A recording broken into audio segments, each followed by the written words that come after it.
Nani vai embora, vai fugir Nani, procurou os olhos do adversário, parou, Nani, vê que tem Almeida, vê que tem João Pereira, fugiu João Pereira, vai cruzar, cruzamento, Ronaldo,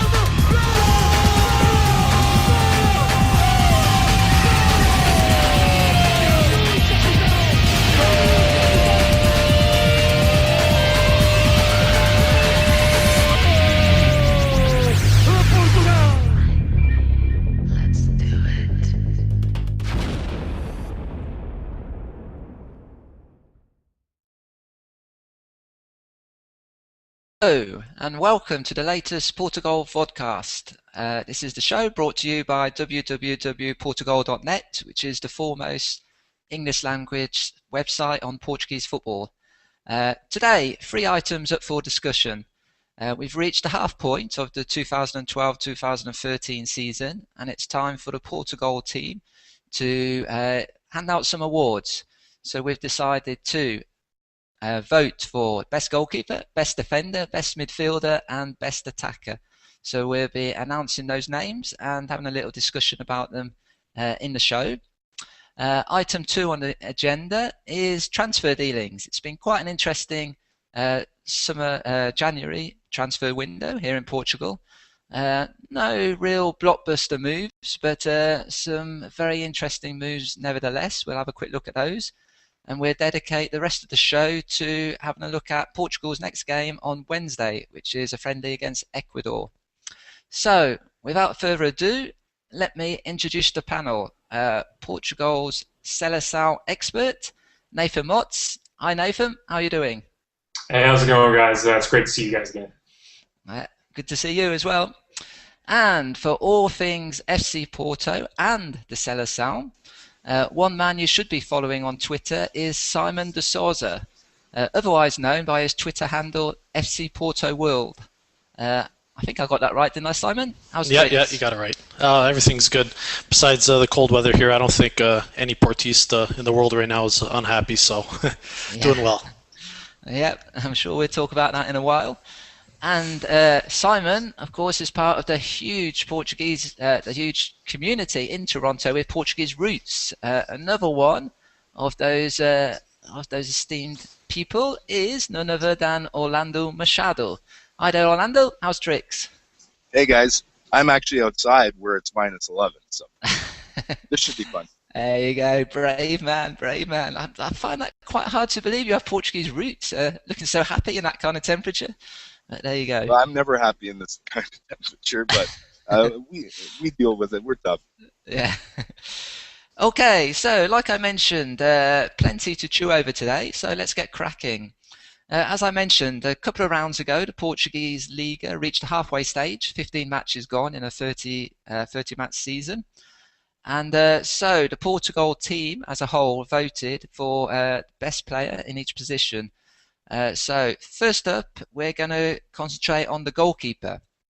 And the Portugal vote for the best keeper in the first 6 months of 2012-2013.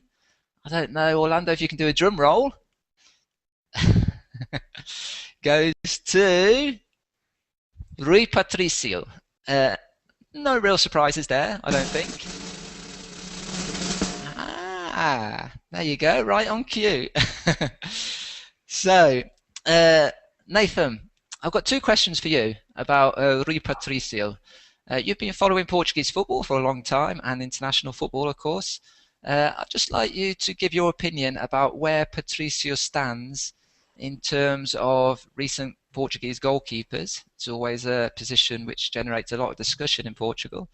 And also, just how good is he, or how good could he become? Would you put him possibly in the same class as a Neuer or a Buffon, for example? Well, I think just the fact that Patricio has survived some of Sporting Lisbon's worst moments and having performed the way that he has for them over probably one of the worst spells in their long history, I think you have to say he's certainly a talented keeper. There's no doubt about that. Unfortunately, I think there's a lot more that goes into being an elite player than just some of the saves that you make or the plays that you make. And I think the same is true for Buffon and Neuer as well. If you look at Buffon, for instance, Obviously, he's a very talented keeper, but he's played with some pretty great teams, hasn't he? He's won the World Cup in 2006 with Italy. He's played for in the Serie A and has done very well with some high-profile clubs throughout his career. And when you look at Patricio, he doesn't have that kind of record, and that helps build that reputation that makes you that world-class player, at least in the eyes of world football pundits. For Neuer, certainly his performances for Schalke a few years ago in the Champions League are the ones that stand out to me. He has unreal ability, in my opinion, and justifiably earned his move out to Bayern Munich, where he continues to make his reputation. So I think Patricio still has a ways to go in terms of how he compares to Portuguese goalkeepers. I think he's way better than Ricardo or Eduardo, which are recent keepers for the Portuguese national team. But in terms of building that reputation as one of the world's elite keepers, he probably still has some work to do. And he takes a hit playing for Sporting Lisbon, I have to say. Mm-hmm. Yeah, definitely. Well, I suppose on the flip side of that, he's certainly getting plenty of action to improve this season. Sporting, of course, leaving a lot to be desired. But I think I agree with that assessment. Yeah, he's a very, very good goalkeeper. I've had the pleasure to watch him literally hundreds of times over the last few seasons. But I agree. I think he has got the potential to maybe become an elite goalkeeper, but maybe not quite there at the moment. Okay, now let's look at the men in front of the man between the sticks, which is the defenders. And Portugal voted the best defender in Portugal as Garay. Yep, that's right. The Argentinian Benfica centre-back has been in majestic form all season. Simon, when the season started and Luizão got that big suspension, a lot of people feared for Benfica and their defence, especially their centre-backs. They weren't really seen as perhaps up to the same standard as Luizão and Garay. Of course, I'm talking about Jardel. Jardel's done very well, but do you think that the fact that Benfica's defence has actually been pretty strong this year, how much of that is down to Garay? Yeah, a lot of it, and I was one of those people at the beginning of the season too when Luizão got that big suspension. There's a lot of question marks how they're going to react to it, how they're going to play. It was a lot heavier suspension than I was expecting it to be, but he's definitely stepped up and filled the shoes. It was kind of like a motivational factor for him, I think, kind of like when the last vodcast I was on, when Hulk left Porto, it's like how they're going to manage without him. But kind of other guys step in and they step up and they're given a chance. And I think that's what Garay's done here is, Luizão's out, so he has to step up. He has to be the big guy, and he's done that. He's done exactly what they needed for him, and I think that's exactly why he's gotten our Portugal award for best defender. Mm-hmm. Yeah, okay, fair enough. Just a little quickie then. Of course, there's been a lot of transfer speculation linking him to Manchester United. If he did go there, based on his performances in Portugal the last 6 months, and indeed since he's been in Portugal, do you think he's got what it takes to be a top defender in the most high-profile league in the world? Well, not to knock Manchester United, but at this point, I think they could take anyone. To be honest, the way their defense has been this year, they're not looking good back there. And if I was them, to be honest, I probably tried to be snapping up him, or to be honest, anyone at this point. I think they're hurting back there, so that definitely would be a good purchase for them. Yeah. Okay. Well, I suppose that'll be interesting to see what happens in the summer. Okay. Now we're going to move on to the midfielders. And our vote as top midfielder in Portugal at first half of 2012-13 is... Drum roll! Sorry, I'm bouncing screens here. Okay. The Serbian Matic, who has been absolutely fantastic for Benfica. Now, Orlando, you were banging a drum, talking about drum rolls. You were banging a drum for Matic for a long time. I remember even last season when he didn't get that many minutes, of course, because Witsel and Javi Garcia were there, very much the main men in the centre of Benfica's midfield. Matic has come in and he has been absolutely superb this season. Probably I think Benfica's player of the season so far, him or Garay. My question to you is, you liked him a lot, but did you really expect him to be this good?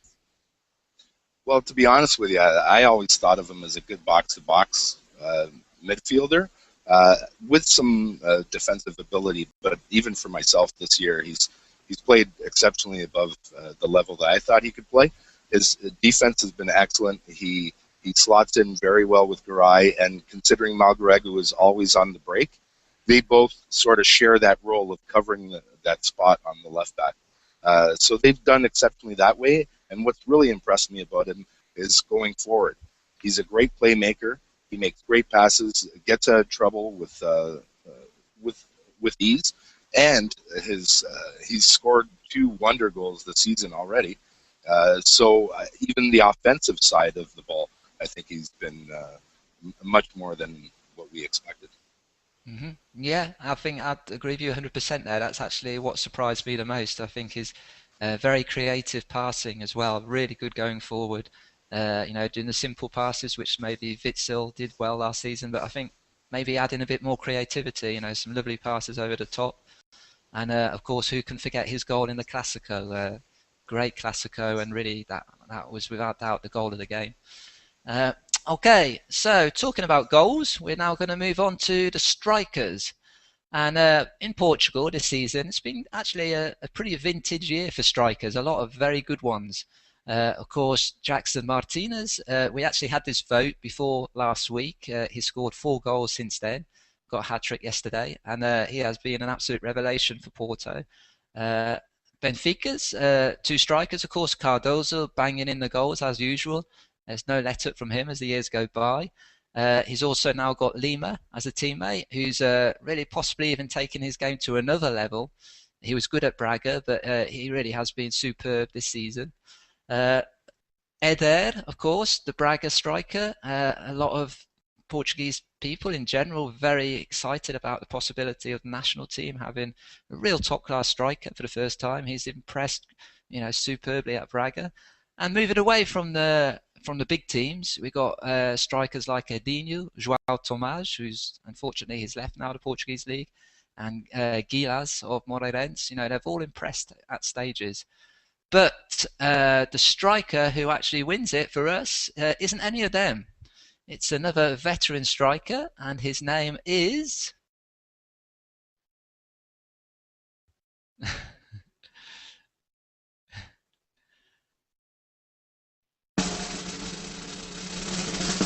Yeah, Albert Mayong. That's right, the Cameroonian, a real veteran striker in Portugal, but he has been sensational this season. It's been in incredible form. He has actually scored 18 of Vitória Setúbal's 27 goals. Now, there's 2 things to consider here. 18 out of 27, that's 2/3. So he has actually scored, 2 out of every 3 goals the whole team has scored this season. Secondly, Vitória Setúbal as a team having a pretty disastrous season. They're really having, a lot of problems getting wins, getting draws, and so for him to have that sort of record, I mentioned all those other strikers before, Jackson and Cardoso and Lima, but Mayong is probably getting, for every 2 or 3 chances those strikers get, he's probably getting 1, and yet he's managed to score 18 goals. Simon, the Cameroonian. Like I said, for people who watch Portuguese football closely, it might not be entirely a huge surprise to see Mayong banging in so many goals. What's his secret? Yeah, as you said, he's just a wily veteran. He knows where to be, and he's just a class finisher. He's obviously on the wrong side of the clock age-wise, so his endurance, and he's not going to be as speedy anymore. But he knows the positions where to be. He knows how to get open and find space, and he doesn't need a lot of chances like Jackson Martinez and Oscar Cardoso. They're obviously prime strikers, but they have great teams, feeding them the ball. If you look at Setúbal, they're sitting. I'm looking here; they're sitting second last, so they're in relegation currently, and losing Mayong, that's not a good outlook for their team. But yeah, he's just, as you said, a wily veteran. He knows where to be. He knows how to get open, and it's almost get him the ball, and he'll find a way to get it into the back of the net. So, but it's definitely a big loss for their squad. Yeah, yeah, no doubt about that. You have to worry a bit for Stubble. I'm going to go and see them in a couple of hours against Benfica. I was actually hoping to see Mayong. That was supposed to be his last game, but unfortunately, because of some bureaucratic issues, he can't play for them against Benfica. So, of course, we wish him the best in his move to Angola. And he's given a lot to Portuguese football over the years, and let's hope that he does well in the final years of his career. Yeah, absolutely. He's definitely given a lot to Portugal, and I guess the whole league just has to say thank you and take care to him. So he's done a lot for Portuguese football. Yeah, of course. I just mentioned it's quite an achievement getting to where he has done, being at Vitória Setúbal. He actually finished top scorer in Portugal one year, and in that season he was playing for Belenenses. So yeah, it's kind of incredible what he's done. You wonder what he would have done playing for Porto or Benfica at one time, but exactly, yeah. Yeah. So. Yeah, exactly. Good point. Okay. So just to round off this section, I'd like to recommend a video. Actually, maybe I'll pass the ball over to Orlando and let him talk about it. He's made an excellent little compilation of our votes for the best players in each position. Orlando, what does it comprise of? Yeah, I basically created. It's about a 4-minute video, and it just runs through the highlights with honorable mentions at each position. I basically took the votes from the panel. Whoever had the most votes, I totaled it up and showcased some of the key players in that first half. And there's so many great stories in that first half. I think the second half will have a hard time competing with the first half because it was really excellent. Yeah. Okay. And that video will be on the page. If you're watching this on YouTube, just please go to the site www.portugal.net. Go to the podcast section and then open up the article which contains this podcast. And you'll also see the Orlando's video compilation there of the best of the first half 2012-13 in Portugal. Okay, so moving on. Before we talk about the Seleção, we're going to have a quick look at the January transfer window. And also talking about the site, I recommend an article on there by Ben Shade, where he lists all the comings and goings in all the top flight clubs in Portugal and gives his assessment on the business of each team. Very good reading, that is. So I'd go there to check it out if I was you. So now let's have a look at some of these transfers in a little bit more detail.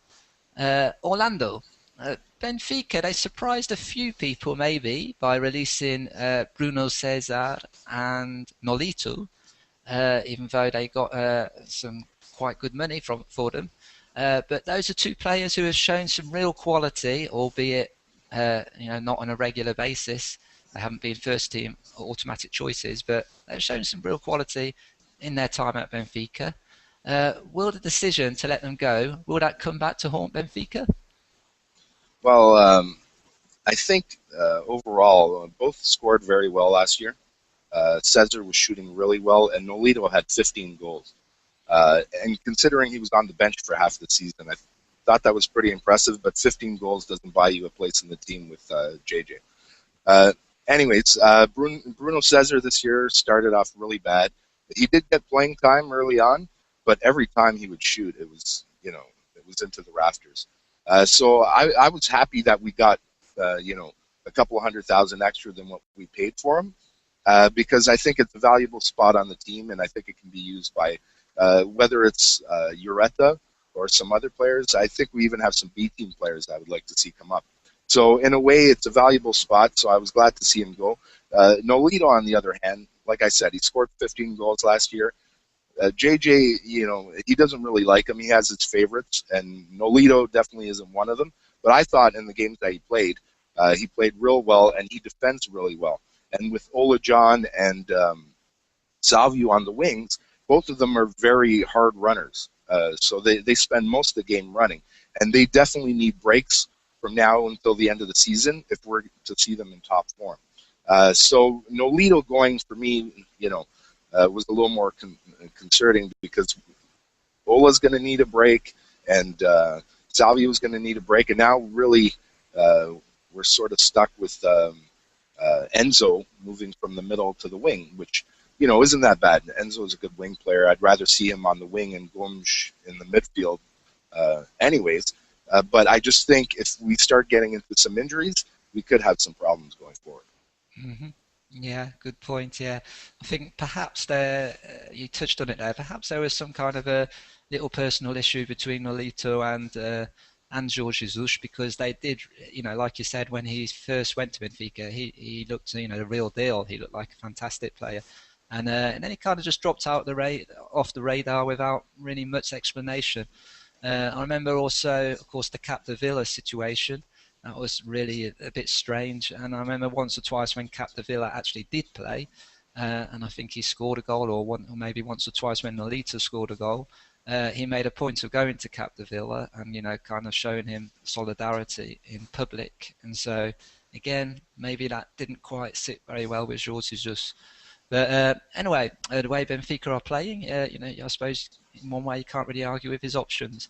So yeah, the other thing, Tom, about that situation, I'd like to give some credit to Luis Felipe Vieira. He ended up getting, I think it was around 700,000 euros for Nolito to go on loan, and I think that's a great idea because it actually puts the pressure on the club that he's going to actually play him, so that we don't erode his value. And like Oliveira, he just sits on the bench. Yeah, that's right. Okay.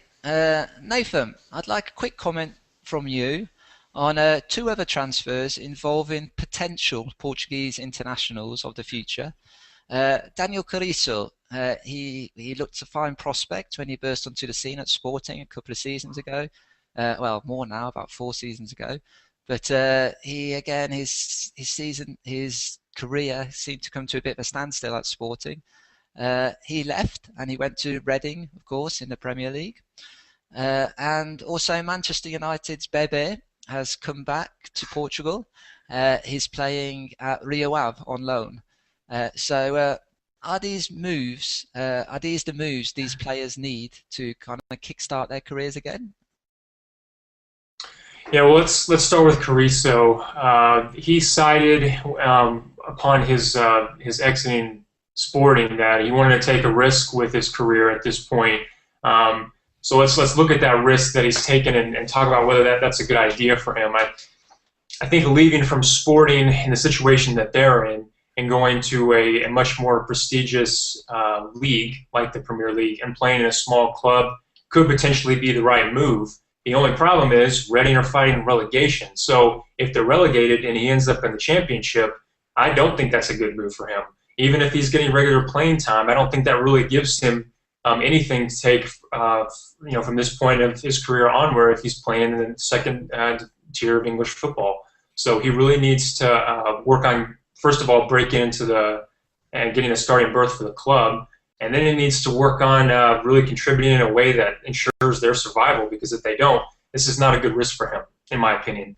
And going on to Bebe, I don't really know what his situation is. He's really had a lot of bad luck, honestly, though. Going to Manchester United, really not fitting in real well there. I really don't know what he showed the Manchester United scout the one day that he was there that persuaded Sir Alex Ferguson to shell out, I think it was 9 million euros for him to come to Manchester United. But he must have had the game of his life because, to be honest, he really hasn't shown that kind of form anywhere since. In all fairness, when he was at Besiktas on loan, he had that injury, that season-ending injury. So I do think this is a good move for him because it puts him right back in Portugal where he's comfortable, at a mid-table club where he can hopefully get some good playing time and develop around some experienced players. So I really think this is a good move for him, and hopefully it'll work out and maybe translate to him moving on to a bigger club at some point in the near future. Mm-hmm. Yeah, that's a fair comment. He actually had a very good game yesterday against Sporting. Rio Ave won 2-1, and Bebe, I think he impressed quite a lot, especially in the first half, and also was involved in one of the Rio Ave goals. And so, like you say, perhaps it's a good move for him. Simon, okay, FC Porto have probably been the team who've raised the most eyebrows with their transfer business this January window. Some very interesting moves up there at the Estádio do Dragão. of course, they brought in the ex-Sporting duo, Marat Ismailov and Liedson. Now, both of these are transfers you don't normally associate with Porto. It's not normally the way they operate. As a Porto expert and as a Porto fan, are you happy to see Ismailov and Liedson up there? Well, at first, my knee-jerk reaction is like, you're kind of looking at this like, what are they thinking? Are they sure about it?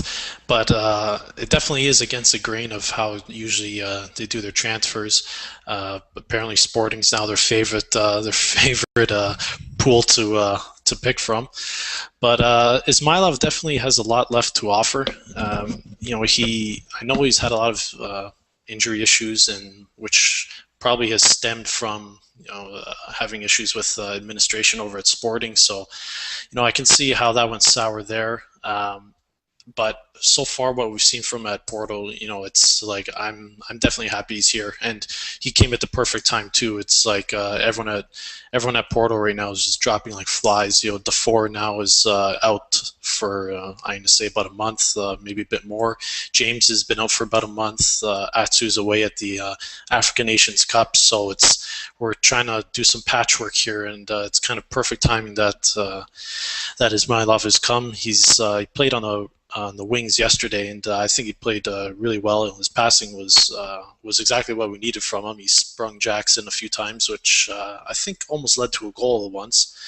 So for the sake of Ismailov, it looks thus far a good buy. Let's hope he can stay healthy, because I know that's been his major issue over at Sporting. As for Liedson, this definitely raised a lot of eyebrows. Solely just because his age now. He's I think 35, possibly 36 now. We all know what he did at Sporting for years and years. He doesn't need any introduction to Portugal at all. But I just don't know exactly how he's going to fit in this squad.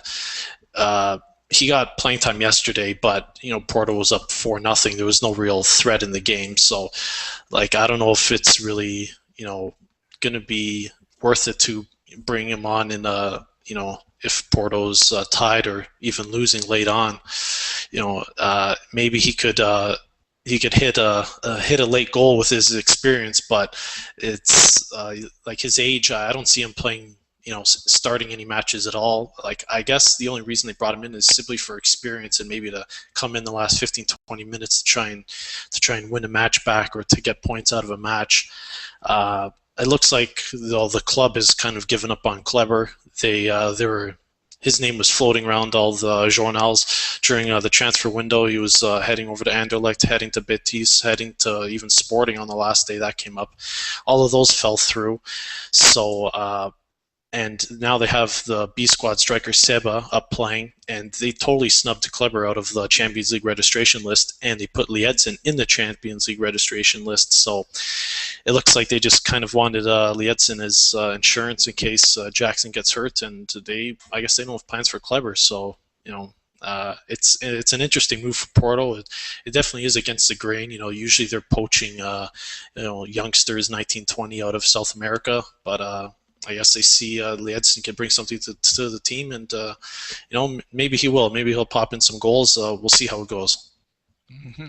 Yeah, I suppose it only needs 1 or 2 goals, like you said. Jackson has been such a revelation. Has been so fantastic this season that it's probably more of an insurance policy if something happens to him, for him to step in. I'm just hoping, of course, that when Porto come down to Lisbon and play at the Alvalade, that Liedson has a little bit of a flashback and bangs one in the net past Helton.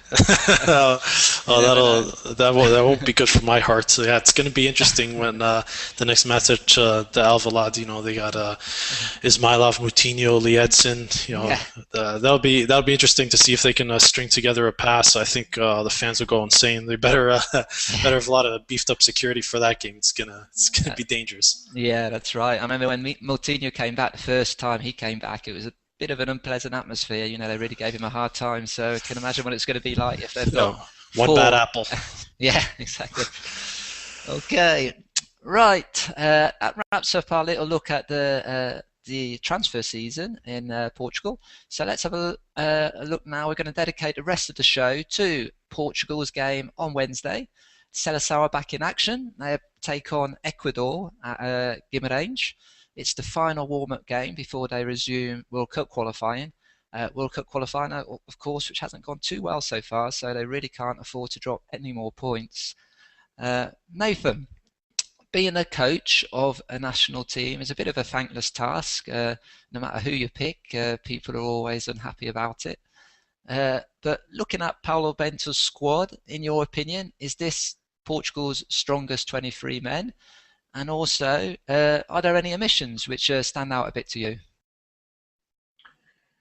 There's a lot of different ways to answer this question, but the way I'm going to choose is just to remind folks that we know the core of this team that's been picked to play against Ecuador.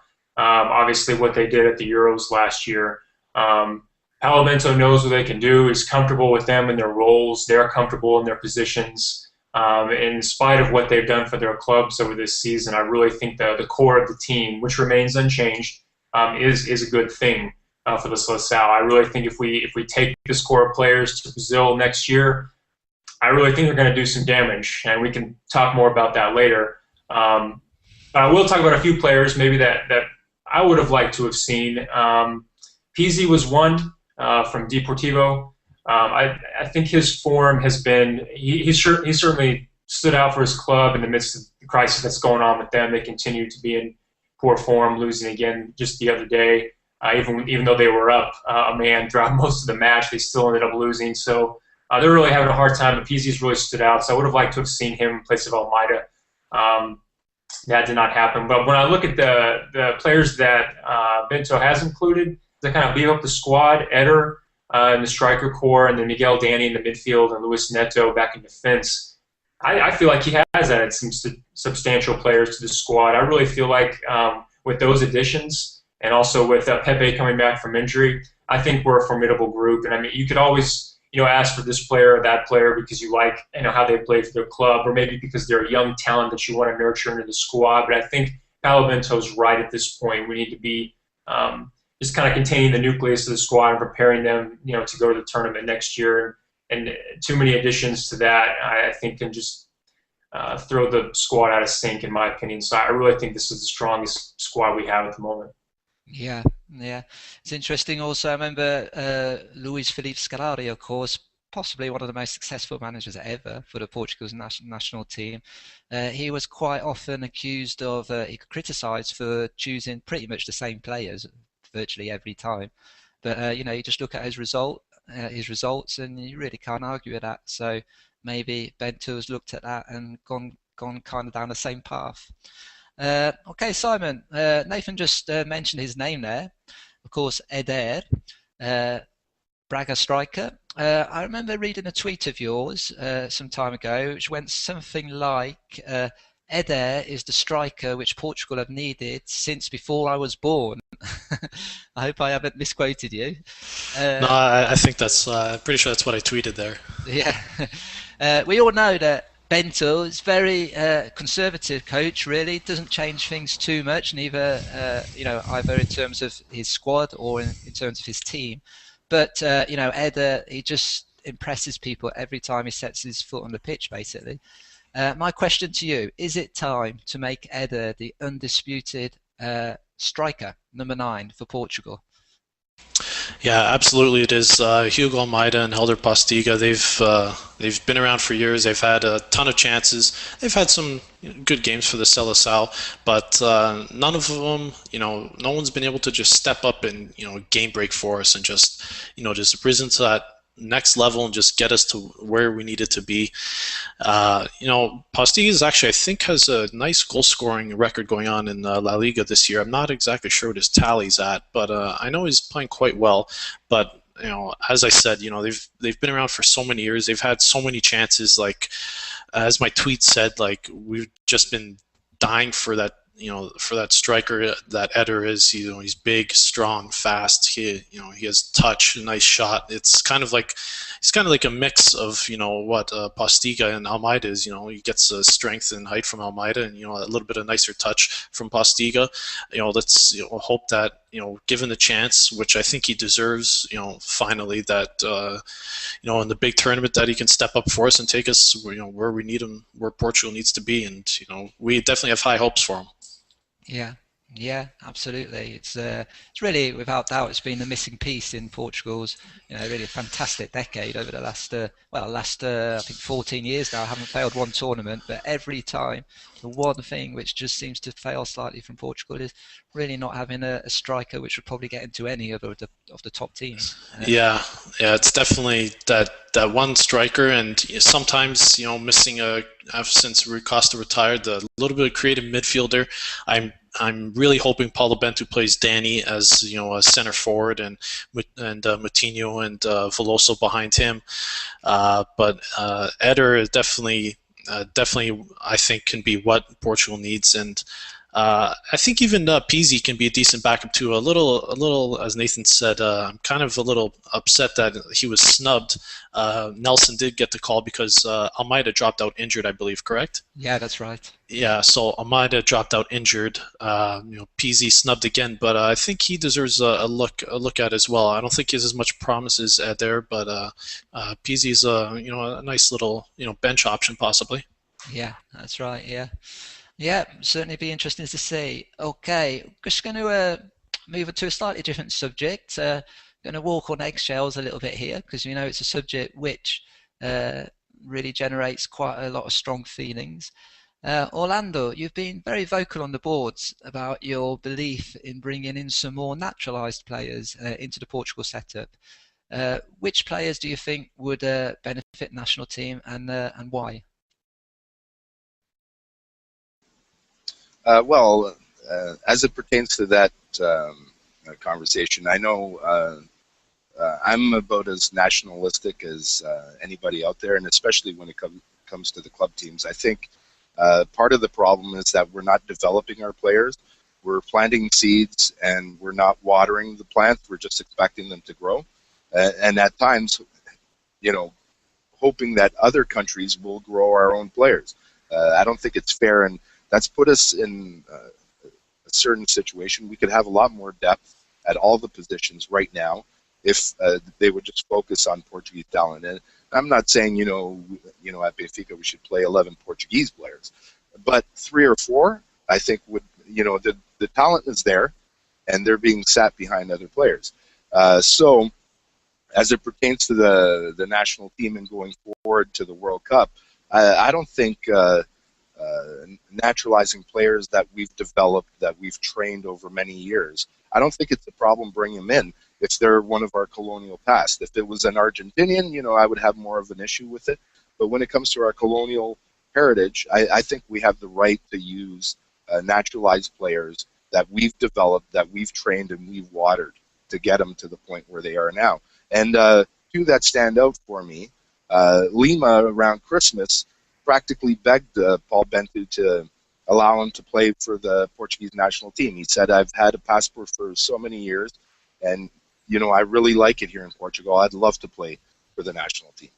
And the same, Artur's made some comments along the way that he would like to play. And for me, Portugal's main problem is when they're playing smaller teams, weaker teams, they should go for a 4-4-2 system. And I don't think right now we have the strikers that you could play to.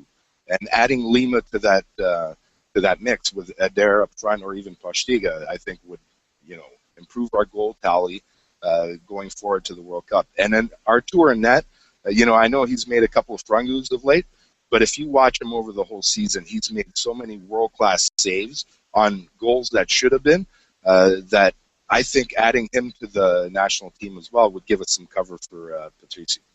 Mm-hmm.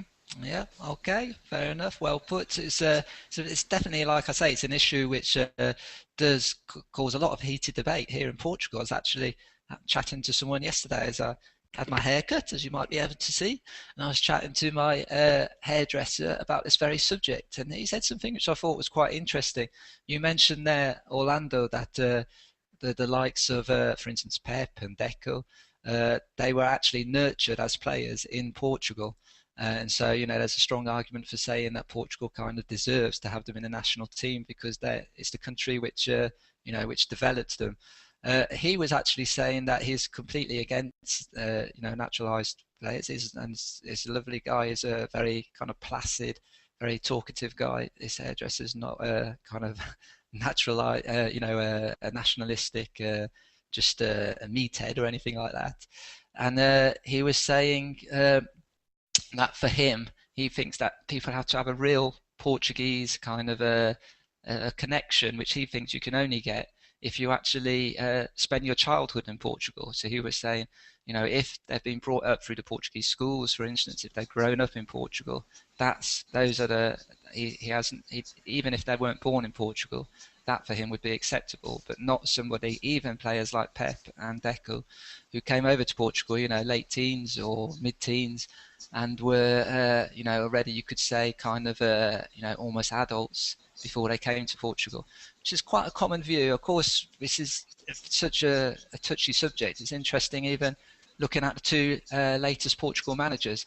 Carlos Queiroz, of course, very urbane, and he said straight away, we lived in a globalized world, and I'm going to naturalize all the players I think that will help us. And of course, he did. He got Liedson's naturalization through very fast, picked him for the World Cup in 2010. And Bento, on the other hand, is pretty much on the opposite end of the scale. He actually said, soon after becoming Portugal manager, when he was asked about this question, he said there will be no more naturalizations while I am manager. He said the players who are already naturalized, yep, I'll pick them and I will consider them. But for me, in my opinion, I'm against this policy. So I won't be, there won't be any more naturalized players while I'm coach. Nathan, Simon, I don't know if you have any opinions about this subject. How about you first, Nathan? Go ahead, Nathan. All right. Yeah, I think I'm going to have to agree with the opinion that we're transitioning kind of into a place on the international scene, at least, where you're just starting to see this happen, not only in Portugal, but in a lot of international teams are beginning to absorb players that have a heritage that lies outside that nation. Sami Khedira is a good example. He has Tunisian heritage, plays for Germany. Mesut Ozil has Turkish heritage and plays for Germany. So, and there's a ton of different examples you can think of. And I think for Portugal, I mean, we've already had Deco and Pepe. I mean, I'm not really understanding what the big deal is now with naturalizing a few more players if they help the club, especially if they've been brought up in the Portuguese Liga. We made them. That's how I think of it. We created their careers and brought them success in a lot of ways. So I don't understand why we can't benefit from that if that's the coach's decision. Having said that, it's a moot point because Bento is not going to do it. So that's kind of where we're at, and that's all I have to say. Okay, fair play. Yeah, Simon? Yeah, I'm kind of on the opposite end of what Paulo Bento thinks. I mean, as Nathan said, first of all, almost every country now, at the Euro tournament, you look at every squad list. It's name me one squad where everyone is truly, born and raised in that country. I don't even maybe Spain. I don't even fully know anymore. England, Germany, Italy. They all have imports now. And after having Pep and Deco, I don't see the issue too much. I know that there was last year rumblings of Maicon and Fernando. Fernando recently just became a Portuguese citizen of coming onto the national team, and I was ecstatic of that news because our center back core is they're steady, but they're aging. Pep and Bruno are they're not going to have many tournaments left, so we definitely need to refresh that. Neto is a good option, but if we were able to get Maicon on the team, he would have been a rock for sure for us. But so last year, his father had said Maicon had interest in playing for Portugal, and then Paulo Bento was like no more naturalizations, just as you said earlier, Tom. And then Maicon kind of backtracked and he was like, no, my dad didn't know what he was talking about. I want to play for Brazil. So I think he was just kind of saving face, to be honest. He was just maybe, I think, felt a little embarrassed. But so Maicon was like, no, I want to play for Brazil. My dad was wrong. Like, I don't know how your dad can be wrong. He's your dad. So I'm pretty sure he was just saving face once Bento said he doesn't want any more naturalizations. But as I said, I think I'm on the other side of Bento. I think if we develop them in the Liga, we made them who we are or who they are. If they want to play for the team, if they respect the flag, respect the anthem, then I think that they should be allowed to play. Like, you see Pep when the anthem's playing, the guy's singing. You can see he loves Portugal. When he scores, he kisses the crest on the jersey. Like, you can see that he loves playing for Portugal. And if there's players like that, like Lima, essentially begging Bento to play, if they want to play for Portugal, and we've developed them and made them who we are, then I think we should take them. Other teams are naturalizing. I don't see why Portugal can't. The population in Portugal is only like 10 million. You look at Germany, England, Italy, like they have massive populations. They've which obviously means they're going to have a lot more footballers, a lot more options to choose from. Portugal, smaller country, smaller population, we're going to struggle to fill every position always. So, I think almost take what you can get, and if what you can get is some naturalized players, it's take them, I say. Okay, yeah. Well, very interesting viewpoints there from all you three. It'll be interesting to see the reaction from the viewers and the listeners. Please feel free to leave your own comments at the bottom of this page. We always love getting your feedback, and it'd be very interesting hearing your views on this topic and everything else we've discussed. It looks like time has beaten us again. Just time to remind you that we'll have full coverage, of course, of Portugal versus Ecuador and all other Portuguese issues, indeed, all other Portuguese football matters. Just head over to www.portugal.net for that. Thanks for watching, thanks for listening, and até a próxima.